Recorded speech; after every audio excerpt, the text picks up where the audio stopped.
What if the Roman Empire's most revolutionary emperor wasn't from Rome at all? What if he wasn't even Italian? He was an African, a provincial from modern-day Libya, who rose to rule the most powerful empire on earth. This is the story of Septimius Severus.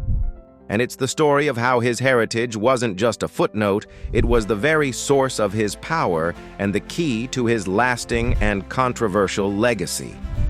The Roman Empire at the end of the 2nd century was a pressure cooker of chaos.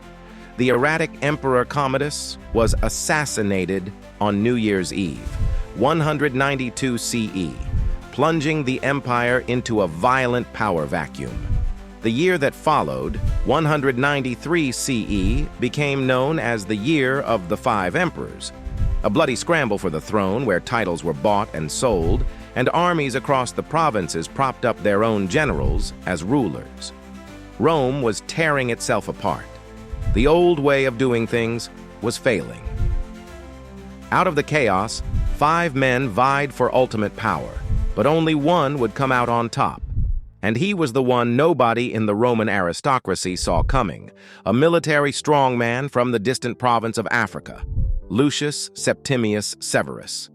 His victory wouldn't just end a civil war, it would fundamentally reset the Roman world. So, to really get Severus, you have to understand where he came from. He was born in 145 CE in the magnificent city of Leptis Magna, a thriving metropolis on the coast of what is now Libya. This wasn't some dusty, forgotten outpost. Leptis Magna was a vibrant, wealthy center of trade and culture, a jewel of North Africa that rivaled even Carthage and Alexandria. It was a city with a deep history, founded by Phoenicians centuries before, and it kept a proud and distinct cultural identity. Severus's family embodied this rich, multicultural world. His father's line was of Punic or Phoenician descent, part of the local North African aristocracy. His mother, Fulvia Pia, on the other hand, came from a line of Italian aristocrats. This gave Severus a mixed heritage, but by all accounts, he leaned into his African roots. He was the first emperor from a provincial family outside of Europe. Even after rising to the highest echelons of power, he chose to speak Latin with a thick North African accent, a deliberate, unapologetic statement of who he was. He wasn't an outsider because he lacked money or connections. His family was wealthy, and 2 of his uncles had served as consuls in Rome. But he was an outsider because his worldview wasn't forged in the marbled halls of the Senate. It was shaped on the dynamic frontiers of the empire. He saw the Roman world not from the center, but from its powerful and wealthy edges. This unique perspective would give him an advantage his rivals couldn't grasp, and it would shape every single decision he made as emperor. The Year of the Five Emperors was one of the most dramatic in Roman history. After Commodus's death, the respected Pertinax was made emperor, but the Praetorian Guard cut him down after just 3 months. Then, the Guard did the unthinkable. They auctioned off the Roman Empire to the highest bidder, a senator named Didius Julianus. This, to put it mildly, did not go over well.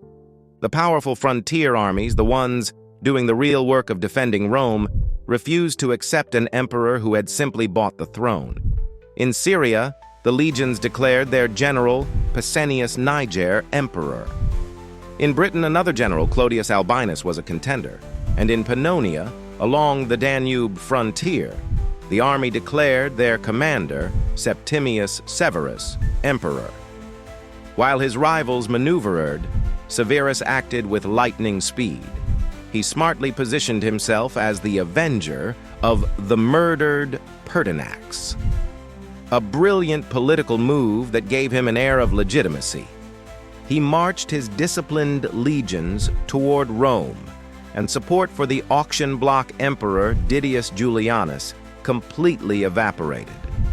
Julianus was executed in June of 193 CE, and Severus entered the city as its master. But his fight was far from over. he still had two powerful military rivals to take care of.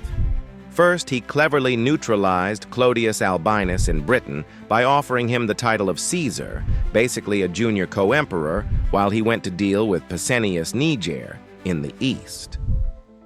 After a 2-year campaign, Severus crushed Niger in 194 CE. He then turned his attention back to Albinus, who, realizing he'd been played, declared himself emperor. The final showdown came at the Battle of Lugdunum in 197 CE, one of the largest and most brutal battles ever fought between Roman armies.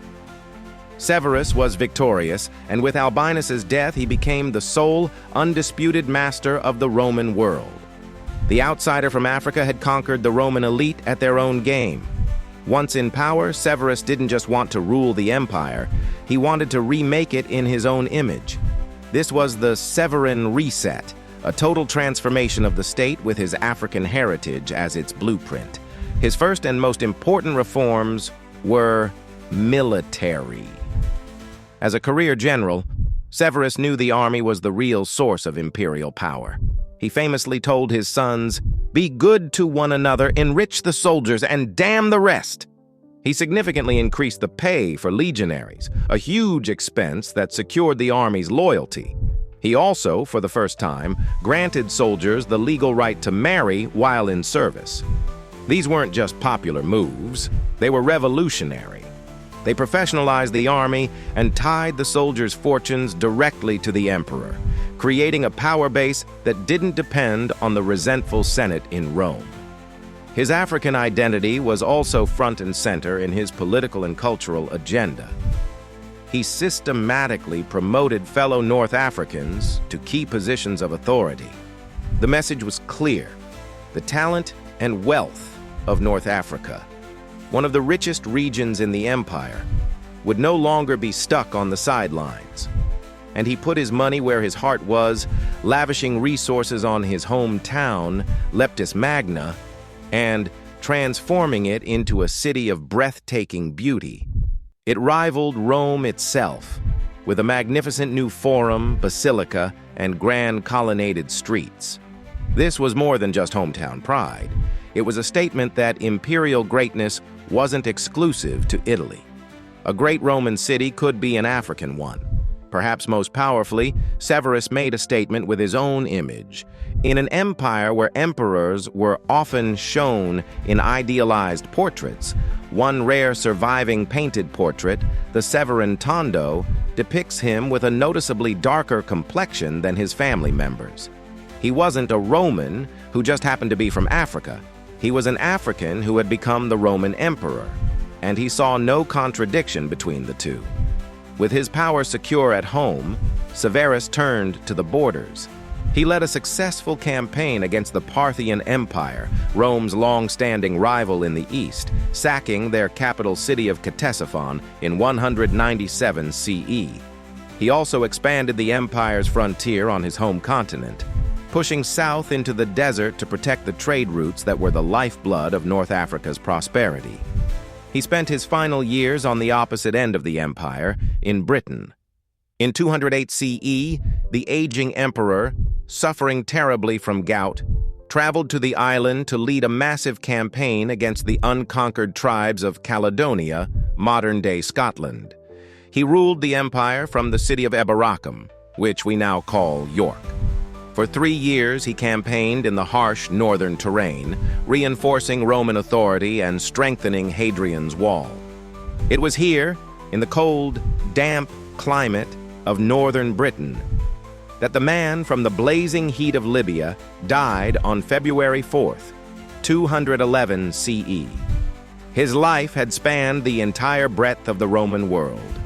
He left his sons, Caracalla and Geta, as joint successors, establishing the Severan dynasty, which would rule Rome for nearly a quarter century.